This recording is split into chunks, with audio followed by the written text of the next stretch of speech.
सभी को good morning, Ram Ram. तो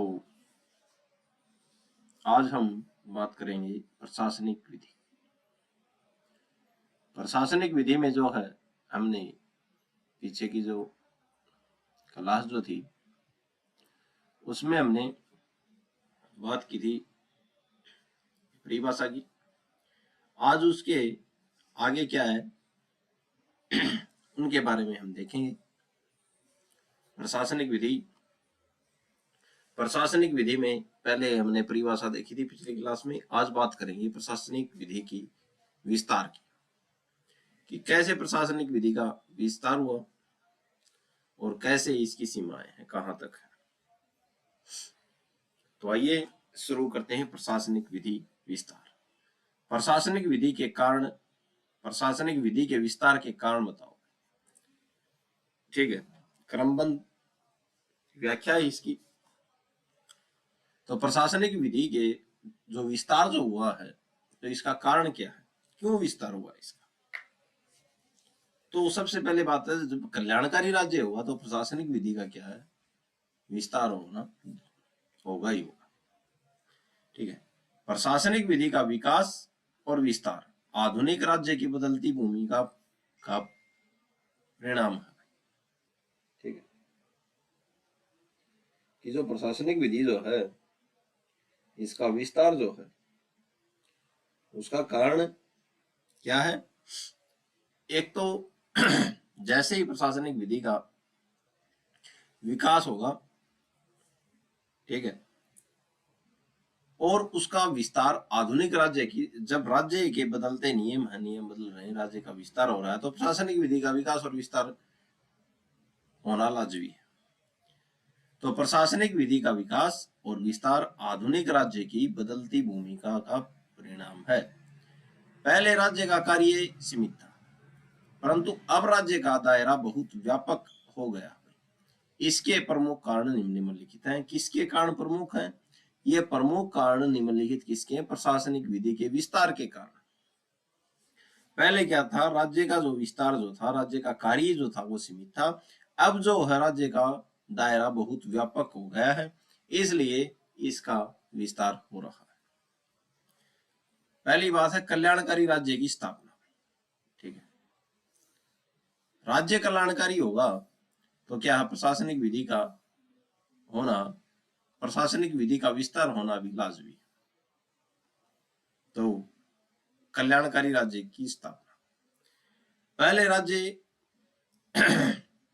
लेसे फेयर सिद्धांत पर चलता था, जिसमें सरकार का हस्तक्षेप न्यूनतम था।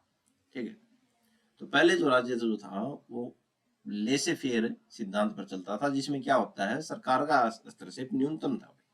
ठीक है, अब राज्य कल्याणकारी राज्य बन गया। ठीक है, जिसका उद्देश्य जनता का सामाजिक, आर्थिक और शैक्षणिक विकास करना है। ठीक है भाई, तो अब राज्य का काम क्या है कि कल्याणकारी राज्य है, जनता का सामाजिक, आर्थिक और शैक्षणिक विकास करना। इसीलिए सरकार को शिक्षा, स्वास्थ्य, रोजगार, उद्योग, बैंकिंग आदि क्षेत्रों में कार्य करना पड़ता है। ठीक है, जिससे प्रशासनिक कानून की आवश्यकता बढ़ती है। ठीक है, यानी कि शिक्षा के लिए नियम जो बना रही है वो सरकार बना रही है, तो उसके लिए जो ढांचा जो है, स्ट्रक्चर जो है, सरकारी तंत्र, उसमें जितने भी कर्मचारी होंगे लगभग वो सरकार के ही। स्वास्थ्य में फिर रोजगार सृजित कौन करती है? सरकार करती है। उद्योग, फिर बैंकिंग। ठीक है, तो आदि क्षेत्र में कार्य करना पड़ता है सरकार को, जिससे क्या है, प्रशासनिक कानून की आवश्यकता बढ़ती है। आगे बात करते हैं। पहला पॉइंट है प्रशासनिक राज्य की, कल्याणकारी राज्य की स्थापना, इसका विस्तार का कारण है एक। दूसरी बात है राज्य के कार्यों में वृद्धि। राज्य के कार्यों में वृद्धि प्रशासनिक विधि के विस्तार का कारण है।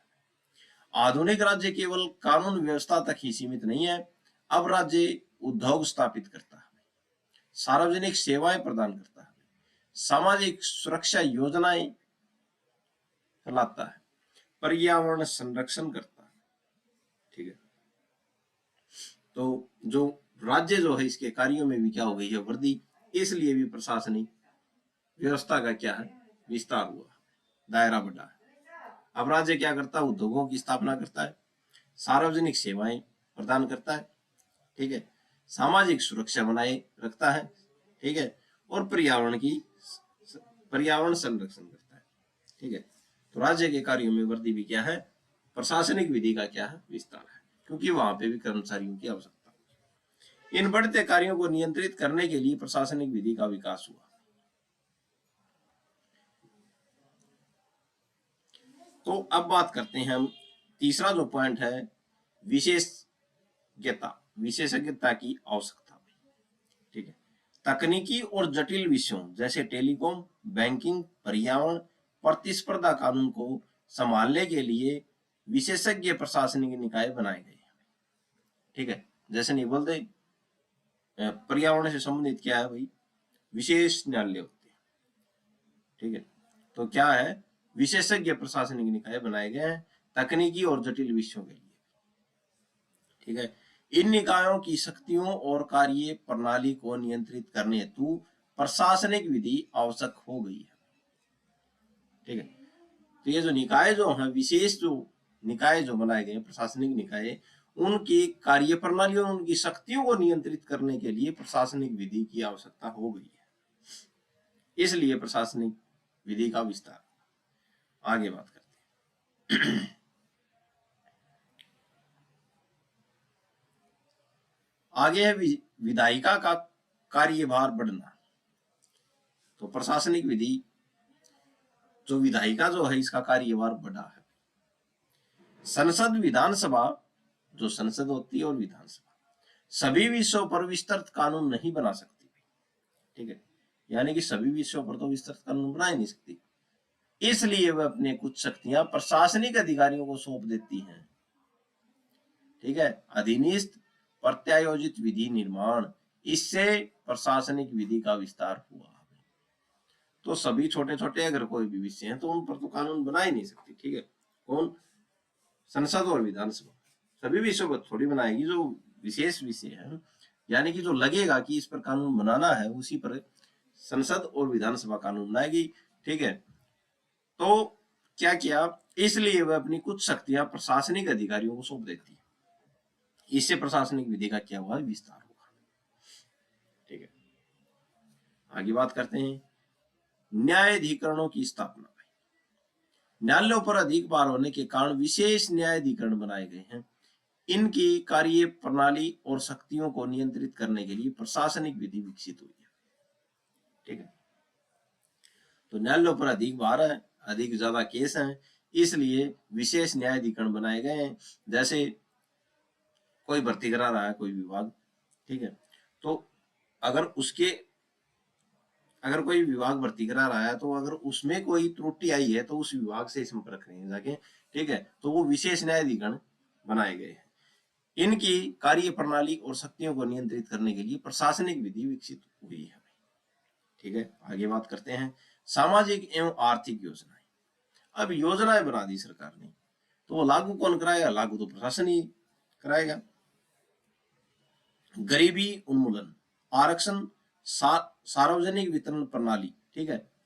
जो सार्वजनिक वितरण प्रणाली है, जो राशन की दुकानों में राशन मिलता है, ठीक है। अब सरकार ने तो बना दी योजना कि 2 रुपए किलो गेहूं देंगे, लेकिन मिलेंगे कैसे, अगर प्रशासन नहीं देगा तो कैसे मिलेंगे। तो उसके जो नियम जो है वो प्रशासन बनाएगा कि यहाँ पे मिलेंगे, ठीक है, ये लिमिट होंगी इसकी, इनको मिलेंगे, ठीक है। तो गरीबी उन्मूलन, आरक्षण, सार्वजनिक वितरण प्रणाली, ग्रामीण विकास आदि योजनाओं के संचालन के लिए प्रशासनिक ढांचा मजबूत किया गया है। इन योजनाओं के निष्पादन में कानून की भूमिका बढ़ी है, ठीक है। तो इसलिए भी प्रशासनिक विधि का विस्तार हुआ। आगे देखते हैं, लोकतांत्रिक शासन प्रणाली। लोकतंत्र में जनता सरकार से जवाबदेही की अपेक्षा करती है, ठीक है। लोकतंत्र में जनता ही लोकतंत्र है, लेकिन जवाबदेही की अपेक्षा करती है जनता किससे, सरकार से। प्रशासनिक विधि यह सुनिश्चित करती है कि प्रशासन मनमाना व्यवहार न करे और प्राकृतिक न्याय के सिद्धांत का पालन करे, प्रशासनिक विधि ये सुनिश्चित करती है कि प्रशासन मनमाना व्यवहार नहीं करे। ठीक है, यानी कि ऐसे मान लो कोई किसी के ऊपर केस हो गया, वो यानी कि किसी के खिलाफ जो है पुलिस में शिकायत आ गई, वो पुलिस में गया, वो जाके ये पूछ रहा है कि हाँ शिकायत कैसी है, और पुलिस प्रशासन उसके ऊपर भड़क रहा है, वहां पे जो अधिकारी बैठा है। तो प्रशासनिक विधि ये सुनिश्चित करती है कि प्रशासन मनमाना व्यवहार न करे और प्राकृतिक न्याय के सिद्धांत का पालन करे। ठीक है, यानी कि व्यवहारिक बात करे, जाके जवाबदेही करे। औद्योगिकरण और वैश्वीकरण, ठीक है, औद्योगिक विकास और अंतरराष्ट्रीय व्यापार के बढ़ने से नए नियामक कानून और प्रशासनिक संस्थाओं की आवश्यकता हुई है। ठीक है, यानी कि औद्योगिक विकास हुआ और अंतरराष्ट्रीय व्यापार हुआ, बढ़ने से क्या हुआ भाई, प्रशासनिक संस्थानों की आवश्यकता हुई। ठीक है, इससे प्रशासनिक कानून का क्षेत्र विस्तृत हुआ, यानी कि बढ़ा, विस्तार हुआ। निष्कर्ष देखते हैं, प्रशासनिक विधि का विस्तार आधुनिक कल्याणकारी और सक्रिय राज्य की देन है। जैसे जैसे राज्य के कार्य बढ़ते हैं वैसे वैसे प्रशासनिक शक्तियां बढ़ती हैं और उन्हें नियंत्रित करने के लिए प्रशासनिक विधि का महत्व भी बढ़ता है।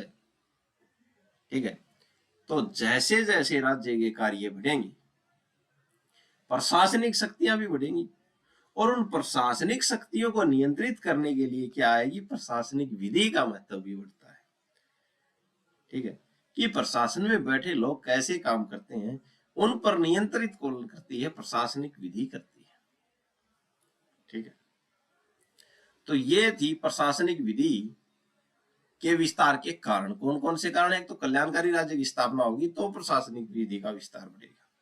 ठीक है, फिर राज्य के कार्य में वृद्धि होगी तो प्रशासनिक विधि का कार्य बढ़ेगा।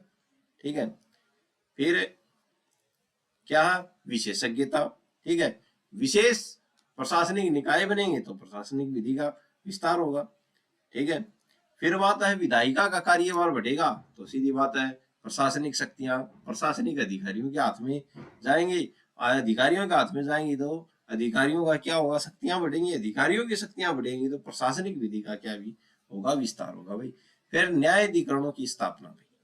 ठीक है, विशेष न्यायाधिकरण बनाए जाएंगे तो उनका ही कार्य प्रणाली और उनकी शक्तियों को नियंत्रित करने के लिए प्रशासनिक विधि का विस्तार बढ़ेगा भाई।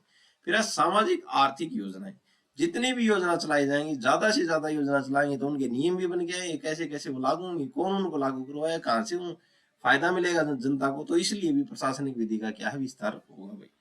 ठीक है, आगे बात है लोकतांत्रिक शासन प्रणाली भाई। जनता ही क्या है, शासन है, जनता ही क्या है, लोकतंत्र है। तो जनता जवाब मांगती है किससे, सरकार से, और जवाब कौन देगा, सरकार सीधे तो आगे देने ही। प्रशासन में जो अधिकारी हैं वो जवाब देंगे कि ये काम ऐसे हुआ, ऐसे हुआ, ऐसे होना था। ठीक है, औद्योगिकरण और वैश्वीकरण।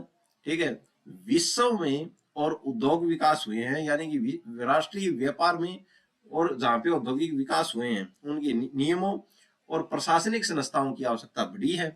ठीक है, जैसे इनका दूसरे देशों से व्यापार होने शुरू हुए हैं, उद्योगों का विकास हुआ, वैसे तो प्रशासनिक संस्थाओं की आवश्यकता हुई है तो प्रशासनिक कानून का विस्तार बढ़ेगा। ठीक है, ये यहाँ पे थी प्रशासनिक विधि का विस्तार के कारण। आगे बात करते हैं, जैसे कल्याणकारी राज्य होगा वैसे ही क्या होगा, प्रशासन की शक्तियां बढ़ेगी, प्रशासन की शक्तियां बढ़ेगी तो उन पर नियंत्रित करने के लिए प्रशासनिक विधि का महत्व भी बढ़ेगा। आगे बात करते हैं, आगे है संवैधानिक विधि और प्रशासनिक विधि। ठीक है, कि संवैधानिक विधि क्या है और प्रशासनिक विधि क्या है। संवैधानिक विधि और प्रशासनिक विधि के संबंध में मुख्यतः दो विचारधाराएं पाई जाती है। ठीक है, तो दो विचारधाराएं पाई जाती है, एक तो वह है भेद नहीं मानने वाली विचारधारा, तो एक वो विचारधारा है जो इनमें ये बोलती है कि दोनों में कोई भेद नहीं है, प्रशासनिक विधि और संवैधानिक विधि में। फिर दूसरी विधि वो है जो ये बोलती है, विचारधारा वो है ये बोलती है कि भेद दोनों में है, प्रशासनिक विधि अलग है और संवैधानिक विधि अलग है। एक विचारधारा वो है जो ये बोलती है कि दोनों एक ही हैं, इनमें कोई भेद नहीं है। दूसरी विचारधारा ये बोलती है कि दोनों में भेद है। पहले बात करते हैं हम, भेद नहीं मानने वाली विचारधारा कौन सी है। इस विचारधारा के अनुसार दोनों विधियों में कोई वास्तविक अंतर नहीं है। ठीक है, कीथ का मत। ठीक है, तो विचारधारा की एक कीथ जो व्यक्तित्व हुए, ठीक है, उन्होंने विधिवेता, उन्होंने मत दिया अपना कीथ के अनुसार। जो कीथ महोदय ये बोलते हैं कि प्रशासनिक विधि और संवैधानिक विधि में तार्किक ढंग से भेद करना असंभव है और ऐसा करने के सभी प्रयास कृत्रिम है, बनाए हुए प्रयास है, कृत्रिम। ठीक है, ये बात किसने कही? कीथ ने कही थी कि प्रशासनिक विधि और संवैधानिक विधि में तार्किक ढंग से भेद करना असंभव है और ऐसा करने के लिए सभी प्रयास कृत्रिम है। अर्थात प्रशासनिक विधि संवैधानिक विधि से अलग नहीं है बल्कि उसी का ही विस्तार है। ठीक है, ये बात किसने कही थी? ये बात कीथ महोदय ने ये बात कही थी। आगे चलते हैं, आगे है आचार्य वेड। आचार्य वेड क्या कहते हैं इस बारे में? ठीक है, चूंकि प्रशासनिक विधि सरकारी शक्ति के प्रयोग से संबंधित है, प्रशासनिक विधि जो क्या है वो सरकारी शक्ति के प्रयोग से संबंधित है, इसलिए यह संवैधानिक विधि का ही एक भाग है। ये बात किसने कही है? ये बात आचार्य वेड ने कही है। उनके अनुसार प्रशासनिक विधि वही से उत्पन्न होती है जहां संविधान सरकारी शक्तियां प्रदान करता है। तो ये भी ये बोलते हैं कि प्रशासनिक विधि अलग नहीं है संवैधानिक विधि से। निष्कर्ष देखते हैं, प्रशासनिक विधि संवैधानिक विधि का अंग है, दोनों में अलगाव कृत्रिम है। ठीक है, आगे बात करते हैं, एक मिनट रुकना।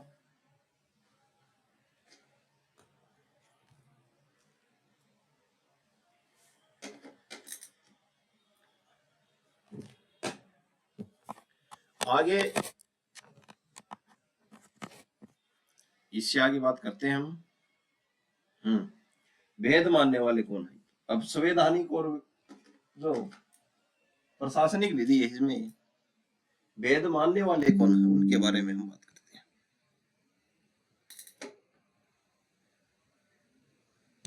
आइए, कुछ विधिवेता दोनों में व्यवहारिक अंतर स्वीकार करते हैं। ठीक है, कि संवैधानिक विधि अलग है और प्रशासनिक विधि अलग है। ठीक, इसमें नाम है ग्रिफिथ।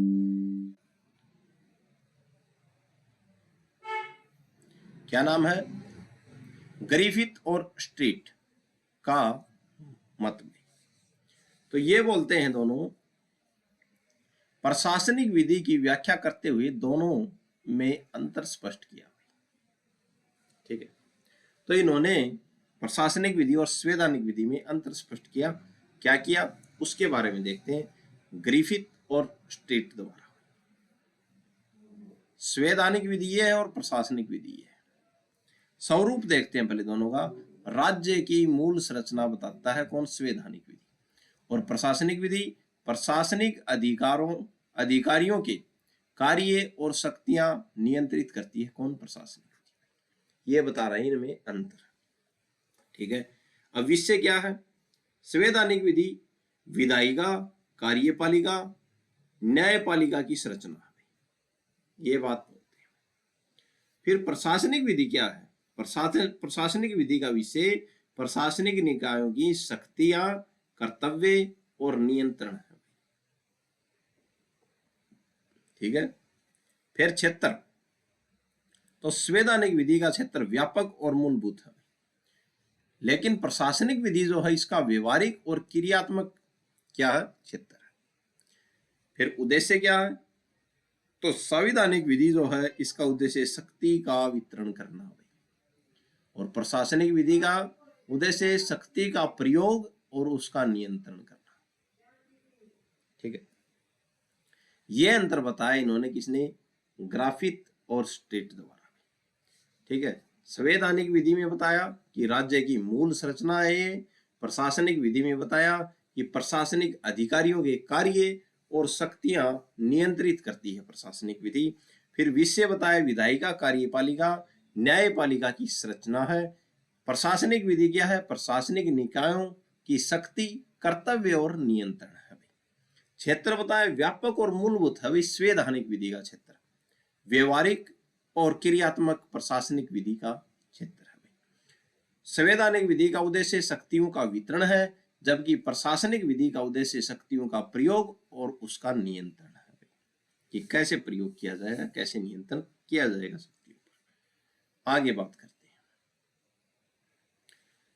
आगे है कुछ सरल भाषा में समझते हैं इनको। यानी कि संवैधानिक विधि बताती है कि सरकार कैसे बनेगी और उसकी शक्तियां क्या होंगी। भाई प्रशासनिक विधि बताती है कि सरकार अपनी शक्तियों का प्रयोग कैसे करेगी और उस पर नियंत्रण कैसे रखा जाएगा। ठीक है, ये पॉइंट है। यद्यपि दोनों विधियों में कोई मूलतः अंतर नहीं है क्योंकि दोनों ही सरकारी शक्तियों से संबंधित है, फिर भी संवैधानिक विधि ढांचा है, प्रशासनिक विधि संचालन है। ठीक है, इस प्रकार प्रशासनिक विधि को संवैधानिक विधि की उपशाखा या विस्तार माना जा सकता है, लेकिन अध्ययन की सुविधा हेतु दोनों को अलग अलग विषय के रूप में पढ़ा जाता है। वैसे तो प्रशासनिक विधि को संवैधानिक विधि की उपशाखा माना जा सकता है, विस्तार माना जा सकता है, लेकिन दोनों विषयों को पढ़ने के लिए, अध्ययन की सुविधा के लिए अलग अलग विषय के रूप में पढ़ा जाता है। आगे बात करते हैं। आगे संवैधानिक और प्रशासनिक कानून के बीच की बारीकी रेखा क्या है। ठीक है, इसमें भी कुछ व्यक्तित्व थे, विधिवेता थे, उन्होंने अपने अपने कथन दिए हैं, उनके बारे में और देखते हैं। दोनों विधियों के बीच की सीमा बहुत सूक्ष्म बारीक है। विभिन्न विद्वानों ने इसे अलग अलग ढंग से स्पष्ट किया। हॉलैंड की बात करते हैं। ठीक है, हॉलैंड के अनुसार संवैधानिक कानून सरकार के स्थिर संगठन और कार्यों से संबंधित है। ठीक है, यानी कि संवैधानिक जो कानून है वो सरकार के स्थिर संगठन, जो स्थिर है, और कार्यों से संबंधित है, जबकि प्रशासनिक कानून उन्हें कार्यों के गतिशील व्यवहारिक पक्ष से संबंधित है।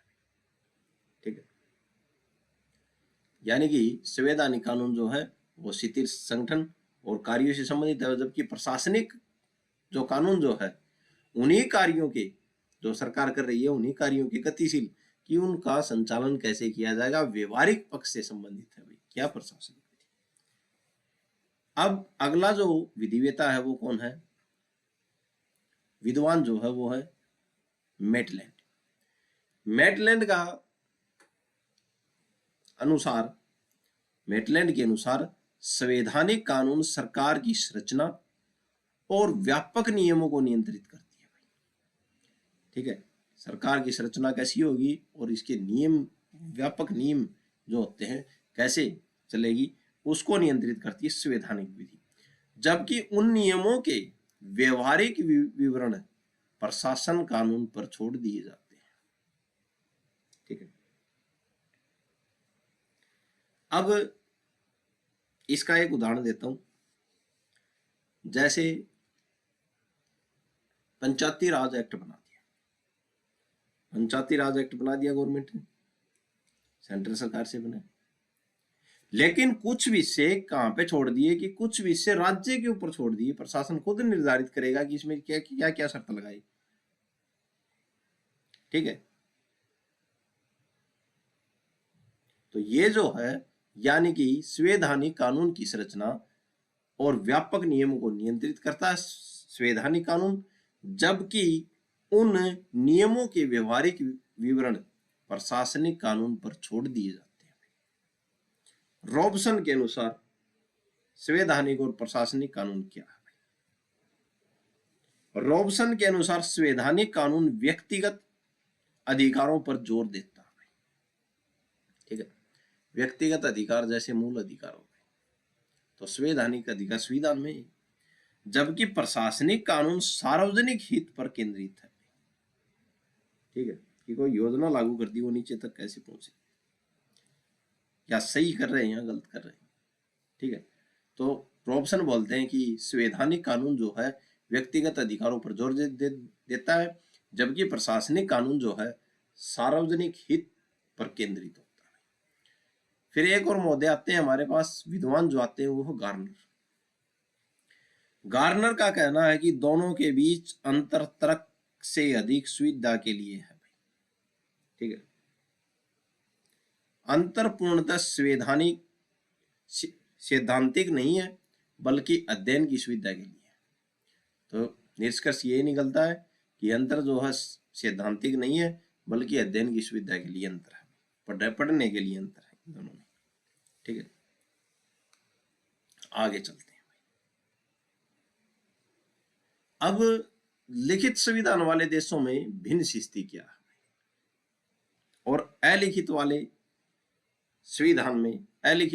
संविधान में देशों में स्थिति क्या है, परिस्थितियां क्या, उसके बारे में बात करते हैं। प्रशासनिक कानून, इंग्लैंड में संविधान अलिखित है, इसलिए वहां संवैधानिक और प्रशासनिक कानून में स्पष्ट विभाजन कम दिखाई देता है। ठीक है भाई, तो इंग्लैंड में संविधान क्या है, अलिखित है, लिखित संविधान नहीं है, इसलिए वहां संवैधानिक और प्रशासनिक कानूनों में स्पष्ट विभाजन कम दिखाई देता है, यानी कि अंतर कम दिखाई देता है। जिन देशों में लिखित संविधान है जैसे भारत, वहां संवैधानिक कानून का स्रोत लिखित संविधान है भाई। प्रशासनिक कानून का स्रोत अधिनियम, नियम, वैधानिक आदेश, अध्यादेश, न्यायिक निर्णय, प्रथाएं आदि है। ये आ गया अंतर। ठीक है, संवैधानिक कानून का स्रोत लिखित संविधान है, जबकि प्रशासनिक कानून का स्रोत अधिनियम है, उसके नियम है, वैधानिक आदेश है और अध्यादेश जो है, और फिर न्यायिक निर्णय हैं जो न्यायालय द्वारा निर्णय दिए गए हैं, और प्रथाएं। ठीक है, ये प्रशासनिक कानून के स्रोत है और संवैधानिक स्रोत लिखित संविधान। इस प्रकार लिखित संविधान वाले देशों में दोनों के बीच अंतर अपेक्षाकृत अधिक स्पष्ट रहता है। ठीक है, संरचना और कार्य, संरचना कैसी है और कार्य कैसी है, परिप्रेक्ष्य से भेद हुई। ठीक है, संरचना और कार्य से संवैधानिक और प्रशासनिक कानून में क्या भेद है, आइए बात करते हैं। हुड के अनुसार, हुड फिलिप्स ने दोनों के बीच अंतर स्पष्ट करते हुए कहा, संरचना और कार्य के अनुसार इन्होंने बात की है कि संवैधानिक कानून सरकार की संरचना पर केंद्रित है कि संरचना की, सरकार की संरचना कैसे हो। प्रशासनिक कानून सरकार के कार्यों पर केंद्रित हैं कि इनके कार्य क्या क्या होंगे, कैसे कार्य करेगी सरकार। उन्होंने कहा संवैधानिक कानून शिथिल सरकार के गठन और कार्यों से संबंधित है, जबकि प्रशासनिक कानून उन्हीं कार्यों के गतिशील पहलुओं से संबंधित है कि कार्य कैसे किए जाए। सरल शब्दों में बात करें तो संवैधानिक कानून ढांचा और प्रशासनिक कानून क्या है, संचालन है, कैसे संचालन किया जाए। ये बात हुड फिलिप्स ने की। आगे बात करते हैं।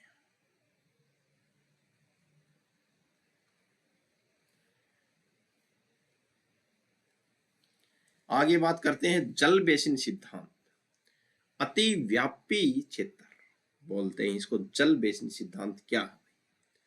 आज यह निर्विवाद है कि प्रशासनिक कानून एक स्वतंत्र विधि शाखा है, फिर भी दोनों के बीच कई क्षेत्र ऐसे हैं जहां वे एक दूसरे से मिलते हैं। ठीक है, यानी कि आज यह निर्विवादित है कि प्रशासनिक कानून है वो स्वतंत्र विधिक शाखा है, फिर भी दोनों के बीच कई क्षेत्र ऐसे हैं जहां वे एक दूसरे से मिलते हैं। कौन कौन से, एक तो संवैधानिक विधि और एक प्रशासनिक विधि। और जिस जगह पर ये क्षेत्र मिलते हैं उसी को क्या बोलते हैं, जल बेसिन सिद्धांत। यदि दो वर्त बनाए जाएं, एक वर्त बना दिया और एक संवैधानिक वर्त और एक दूसरा प्रशासनिक, तो वे एक स्थान पर मिलेंगे। ठीक है, इस बीच के जो क्षेत्र जो है ये, इसको क्या बोलते हैं, तो वे एक स्थान पर मिलेंगे। इस अति व्यापी क्षेत्र को प्रशासनिक कानून का जल बेसिन कहा जाता है। ठीक है, आगे बात करते हैं। भारतीय संदर्भ में संवैधानिक और प्रशासनिक कानून, यानी कि भारत में बात हो रही है तो इसमें संवैधानिक और प्रशासनिक कानून की बात। ठीक है, तो जल बेसिन सिद्धांत बोलते हैं इसको। ठीक है, एक जगह पे तो ये बोलते हैं कि प्रशासनिक कानून स्वतंत्र विधि की शाखा है, लेकिन उसका नियंत्रण जो है, नियंत्रण के लिए भी प्रशासनिक विधि है। ठीक है, तो जहां पर दोनों मिलते हैं, संवैधानिक विधि और प्रशासनिक विधि, इस क्षेत्र को क्या बोलते हैं? जल संभर, जल बेसिन कानून, जल बेसिन सिद्धांत बोलते हैं, जल बेसिन क्षेत्र बोलते हैं, जल बेसिन कहा जाता है। इसी अति व्यापक क्षेत्र को प्रशासनिक कानून का जल बेसिन कहा जाता है। आगे बात करते हैं। अब भारत के प्रशासन के बारे में, भारत के संदर्भ में हम संवैधानिक और प्रशासनिक विधि के बारे में देखते हैं। भारत में लोक विधि यानी कि पब्लिक लॉ की दो प्रमुख शाखाएं, एक तो क्या है? संवैधानिक विधि और दूसरी है प्रशासनिक विधि। ठीक है, भारत में संविधान सर्वोच्च है। ठीक है, संविधान यानी कि भारत के संविधान के अधीन सभी प्रशासनिक प्राधिकारी कार्य करते हैं। ठीक है, यद्यपि दोनों विधियां अलग अलग मानी जाती हैं, फिर भी इनके बीच एक अतिव्यापी क्षेत्र जल संभर पाया जाता है। ठीक है, यानी कि दोनों विधियां अलग अलग मानी जाती हैं, लेकिन फिर भी इनको ये मानते हैं कि दोनों एक ही हैं, तो इनके बीच में जल संभर पाया जाता है, अतिव्यापी क्षेत्र पाया जाता है, जिसको जल संभर बोलते हैं।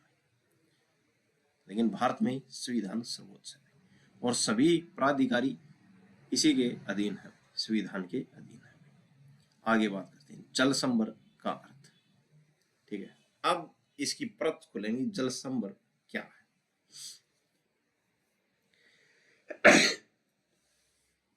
सॉरी, संविधान के अंतर्गत प्रशासनिक प्राधिकारियों पर जो नियंत्रण तंत्र स्थापित है वह इस जल संभर क्षेत्र में आता है। कि जो प्रशासनिक अधिकारी जो हो, प्राधिकारी जो हो, उन पर नियंत्रण स्थापित है कि अगर वो ऐसे करेंगे तो ये काम गलत है, इस अनुच्छेद में ये बात कही गई है। तो ये जो क्षेत्र जो है वो क्या है?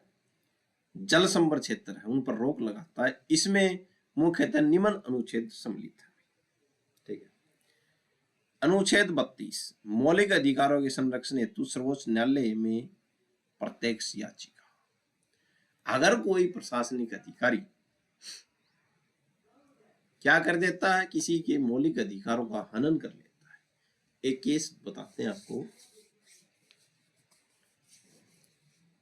चुनाव रहा था, चुनाव चल रहा था। चुनाव के दौरान वहां का जो पोलिंग बूथ जो था, पोलिंग बूथ के ऊपर जो प्रशासनिक अधिकारी जो बैठा था, उसने एक व्यक्ति को भगा दिया।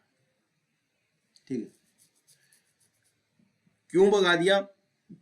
कि तेरा वोट नहीं है, लेकिन उसका वोट उस लिस्ट में था। तो ये क्या किया? उसके अधिकारों का हनन हुआ। ठीक है, उसके अधिकारों का हनन हुआ तो वो कहां पे जाएगा? कोर्ट में जाएगा। लेकिन किसी प्रकार की स्थिति नहीं हुई, लेकिन उसके अधिकारों का हनन हुआ है। ठीक है, तो अनुच्छेद 32 जो है, अगर किसी नागरिक के अधिकारों का हनन होता है, प्रशासनिक तंत्र द्वारा होता है, तो भी क्या है? प्रशासनिक तंत्र पर नियंत्रण स्थापित करती है। अनुच्छेद 32 के तहत कोर्ट में जा सकते हैं। फिर अनुच्छेद 136 विशेष अनुमति याचिका। ठीक है, यह विशेष याचिका हो सकती है। फिर अनुच्छेद 226 उच्च न्यायालय की रीट क्षेत्राधिकार। उच्च न्यायालय में हम क्या कर सकते हैं? हाई कोर्ट में हम रीट दायर कर सकते हैं। तो ये जल संभर क्षेत्र है सभी, जो प्रशासनिक तंत्र पर नियंत्रण स्थापित करते हैं। एक है धारा अनुच्छेद 300 सरकार की वाद अक्षमता, ठीक है। फिर है 311 अनुच्छेद सरकार सेवकों की सेवा सुरक्षा, ठीक है। ये सभी प्रावधान प्रशासनिक कार्यों पर न्यायिक नियंत्रण स्थापित करते हैं, ठीक है। तो ये संविधान के अनुच्छेद है जो सीधा सीधा कहां पे लगते हैं, प्रशासनिक विधि पर लगते हैं। और ये जो क्षेत्र जो है ये जल संपदा क्षेत्र बोला जाता है। जो रोक लगाती है, कौन लगाती है, संविधान लगाती है प्रशासनिक अधिकारियों पर। आगे बात करते हैं संविधान द्वारा स्थापित प्रशासनिक अभिकरण भाई, ठीक है। अब प्रशासनिक अभिकरण स्थापित है, ठीक है, जो किसने बनाए हैं, ये अभिकरण तो हैं लेकिन वर्णन कहां पे इनका, संविधान में है।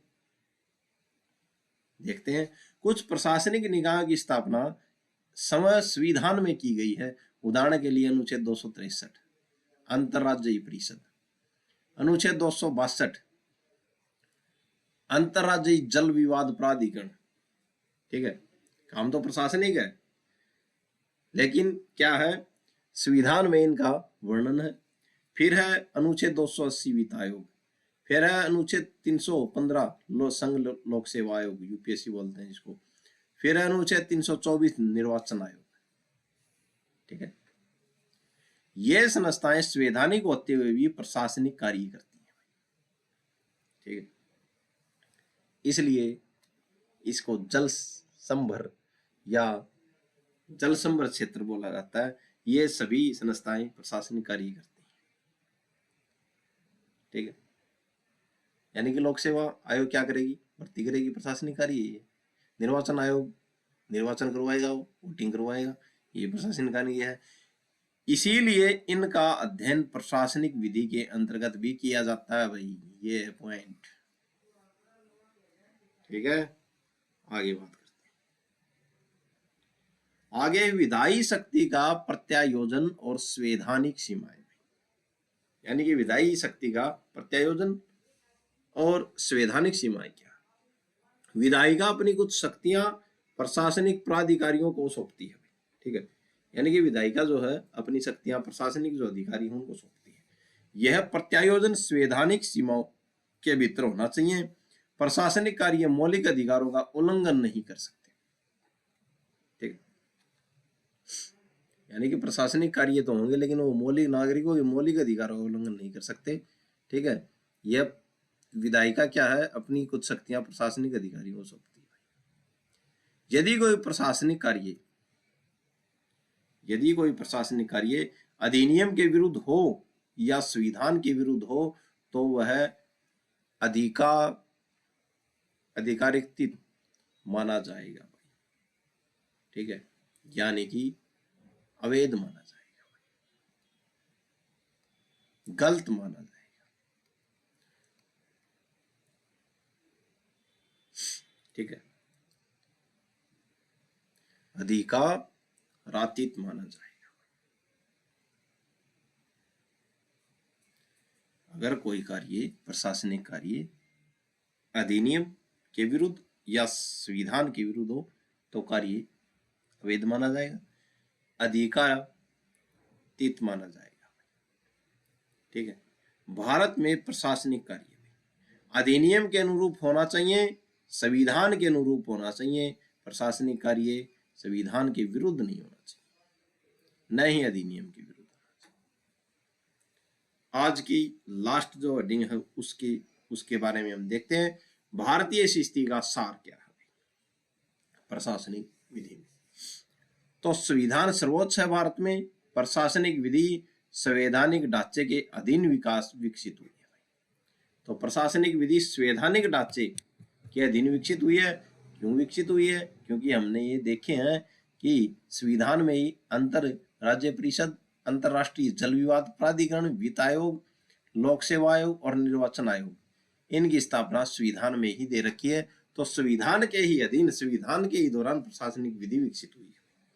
दोनों में स्पष्ट अंतर होते हुए भी कोई क्षेत्र परस्पर व्यापी नहीं है, ठीक है। यानी कि दोनों क्षेत्रों में क्या है, अंतर है। फिर भी कोई क्षेत्र ये नहीं बता सकते कि ये इसका।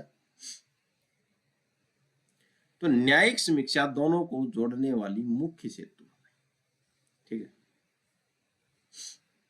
न्यायिक समीक्षा जो है दोनों को जोड़ने वाली संवैधानिक और प्रशासनिक विधि को मुख्य सेतु है, यानी कि संविधान में कोई अनुच्छेद है वो प्रशासन में क्या है, प्रशासन ने लागू करवा दिया, गलत तरीके से लागू करवा दिया तो न्यायिक समीक्षा के दौरान उस पर कार्रवाई की जाएगी। निष्कर्ष देखते हैं, भारतीय संदर्भ में प्रशासनिक विधि स्वतंत्र शाखा है, ठीक है, परंतु उसका अस्तित्व और वैधता संविधान से ही प्राप्त है। भारत में प्रशासनिक विधि स्वतंत्र शाखा, लेकिन उसका क्या है, अस्तित्व और वैधता संविधान से ही प्राप्त होती है। अतः कहा जा सकता है कि संविधान शक्ति का स्रोत है और प्रशासनिक विधि उस शक्ति के प्रयोग और नियंत्रण का माध्यम है। तो भारत के संदर्भ में प्रशासनिक विधि के बारे में कहा जा सकता है कि संविधान शक्ति का स्रोत है और प्रशासनिक विधि उस शक्ति के प्रयोग और नियंत्रण का माध्यम है। कि उस शक्ति का प्रयोग कौन करेगा, प्रशासन करेगी, प्रशासन करेगा, और क्या है, उस पर नियंत्रण, प्रशासनिक अधिकारियों पर नियंत्रण को रखिए संविधान। तो संविधान शक्ति का स्रोत है और प्रशासनिक विधि उस शक्ति के प्रयोग यानी कि शक्ति का प्रयोग और नियंत्रण का माध्यम है। शक्तियों पर नियंत्रण, अगर शक्तियों का उल्लंघन होता है तो संविधान क्या करेगा, उस जो उल्लंघन जो हुआ है, जिस बात का उल्लंघन हुआ उसकी न्यायिक समीक्षा करके कि उल्लंघन हुआ है या नहीं हुआ है, कितना उल्लंघन हुआ है, किसने किया है, उस पर कार्रवाई की जाएगी। तो आज के लिए इतना ही, आशा है आपको समझ में आया होगा। अगर समझ में आया हो तो क्लास को लाइक करें, सब्सक्राइब करें, फॉलो करें और ज़्यादा से ज़्यादा अपने साथियों तक पहुंचाएं। आज के लिए इतना ही, धन्यवाद।